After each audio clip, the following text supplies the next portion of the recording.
प्यारे बच्चों, आज हम कक्षा 10 विषय जीव विज्ञान में परिसंचरण चैप्टर के इस टॉपिक पर अध्ययन करेंगे कि रक्त का थक्का बनने की क्रियाविधि।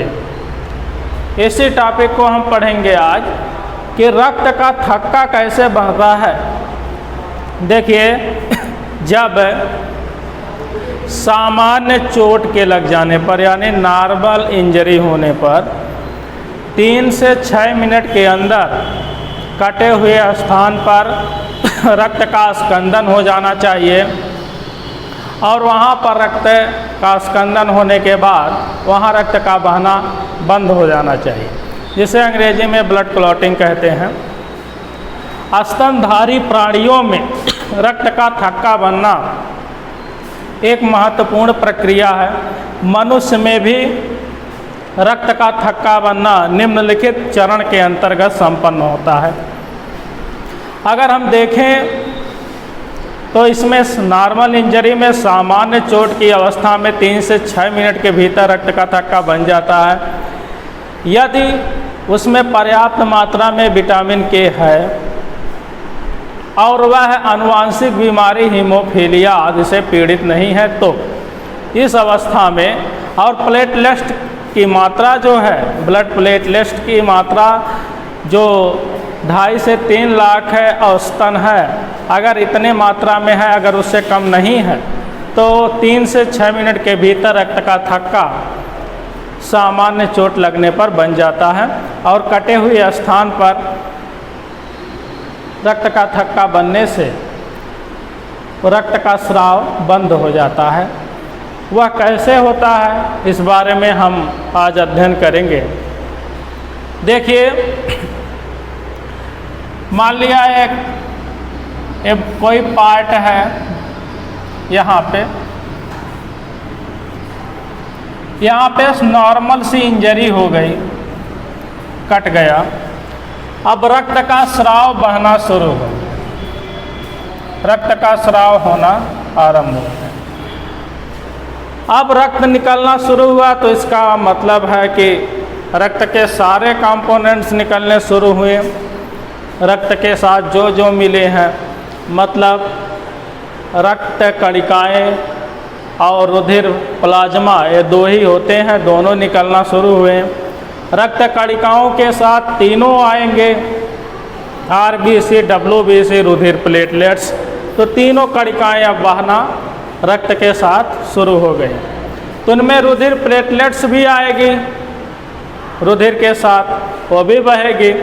तो रुधिर प्लेटलेट्स आएगी, वो भी बहेगी, तो रुधिर का जो प्रारंभिक भाग, मतलब चोट लगने के तुरंत बाद जो रुधिर निकल जाएगा वो तो निकल जाएगा, उसमें रुधिर प्लेटलेट्स भी बह जाएगी, RBC भी बह जाएगी, WBC भी बह जाएगी, सब बह जाएगा। उसमें रक्त का पूरा संगठन बह जाएगा। प्रारंभिक अवस्था में यानी तुरंत जो रक्त निकल रहा है वो नहीं रुकता है, वो तो उसको निकलना ही है। लेकिन उसके बाद अब जब जैसे ही रक्त निकलना शुरू हुआ, उसके बाद वहाँ पर उपस्थित रक्त में रुधिर प्लेटलेट्स ये फट जाती है,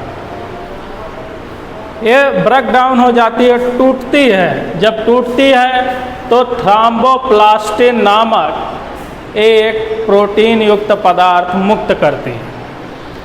देखिएगा ध्यान से, रक्त बहना शुरू हुआ। जब रक्त बहना शुरू हुआ तो उसके साथ ही प्लेटलेट्स भी निकलना शुरू हो गई।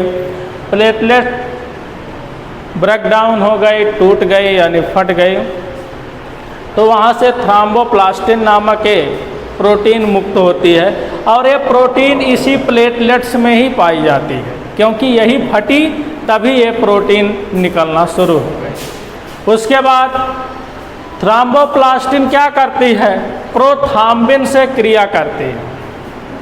प्रोथ्रोम्बिन कहाँ होता है, प्लाज्मा में होता है, क्योंकि ब्लड बह रहा है। अब ब्लड में तो प्लाज्मा भी है, कणिकाएँ भी हैं, तो थ्रोम्बोप्लास्टिन ब्लड में उपस्थित प्लाज्मा से क्रिया करती है।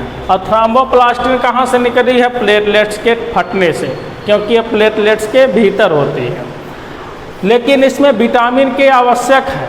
आपके ब्लड में विटामिन के की मात्रा उपस्थित होनी आवश्यक है।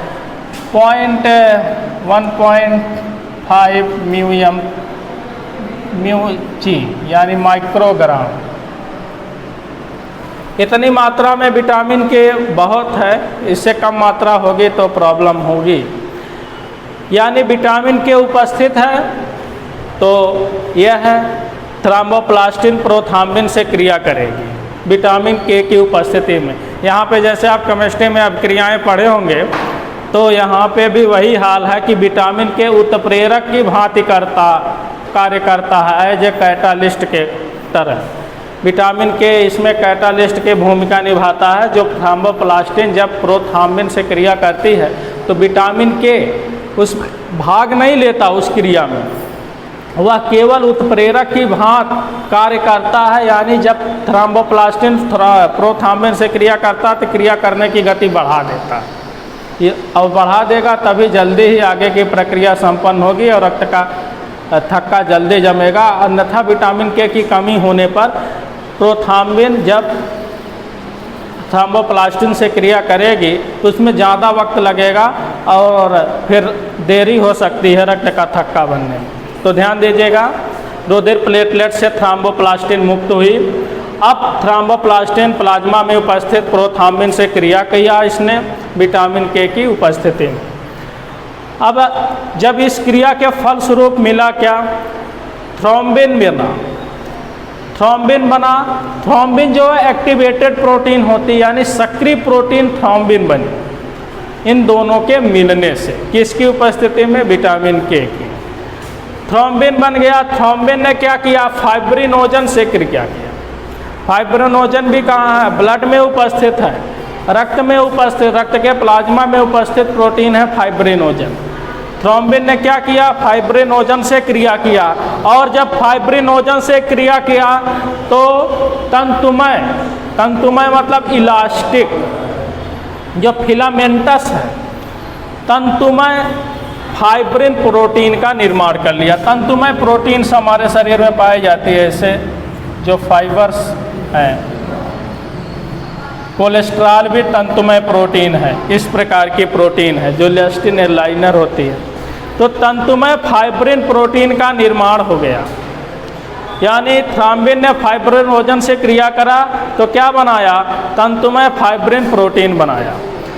अब इस फाइब्रिन प्रोटीन द्वारा कटे हुए स्थान पर, जहाँ पर इंजर्ड है, कटे हुए स्थान पर जाल जैसी संरचना बना लेता है। जब जाल जैसी संरचना वहाँ पे बन जाती है, कौन बनाता है, फाइब्रिन बनाता है। फाइब्रिन कटे हुए स्थान पर जालनुमा संरचना बना देता है, नेट लाइक स्ट्रक्चर। और फिर उस जालनुमा संरचना में रुधिर कणिकाएं फंस जाती हैं और फिर वो बह नहीं पाती हैं, जिसे रक्त का थक्का बनना कहते हैं। यानी उस जाल जैसी संरचनाओं में रुधिर कणिकाएं फंस कर रुक जाती हैं और रक्त का स्राव बंद हो जाता है, जिसे रक्त का थक्का बनना कहते हैं। यानी प्रोसेस ऑफ ब्लड क्लॉटिंग।